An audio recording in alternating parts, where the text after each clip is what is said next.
專業知識，怕高風險，可以有咩投資選擇？60秒話你知咩係 ETF 同埋有咩好處啦。ETF 全名叫做交易所買賣基金，聽落好複雜，其實好簡單。想象下你去街市買生果，你要逐個蘋果去揀，又驚揀錯，又驚佢爛，仲要用時間格價，就好似你買股票咁，需要用時間去判斷風險。但買 ETF 咧，就好似直接買一個生果籃，一個籃入面已經幫你配好晒蘋果、橙、香蕉，你唔使自己揀，只要一個籃就可以擁有唔同生果。當你買入一隻 ETF，即同時持有多家不同行業公司嘅股票。例如，如果你買入追蹤美國標普500指數嘅 ETF，你就等於同時投資咗美國最大嘅500家上市公司，比起單一股票投資更有效分散風險。咁 ETF 有咩好處呢？第一，可以輕鬆實現多元化投資，就算籃入面有一粒提子爛咗，仍然持有其他生果。有別於投資個股 ，ETF 涵蓋唔同資產類別及市場，投資者可以輕鬆實現分散風險嘅多元化投資策略。第二，交易成本低 ，ETF 嘅價格已經包括管理費，並不設任何認購費用。另外，對比單次購入個股 ，ETF 令投資者一次過買入多家公司嘅股票，對比逐一單次買入個股，更節省交易手續費。唔少投資專家亦建議部分 ETF 適合月供，作為長期投資。第三，選擇性高，市面上有好多種 ETF 類型，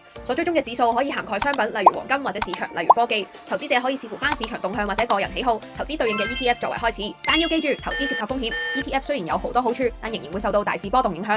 例如槓桿型或者行業主題型嘅 ETF 通常風險就較高，投資前記得要考慮自身嘅風險承受能力，同埋要留意市場走勢。如果想知道 ETF 有咩伏位，記得 follow 我哋或者上 Money Smart 睇更多啦。而家經 Money Smart 開戶指定投資戶口，更可享額外現金獎。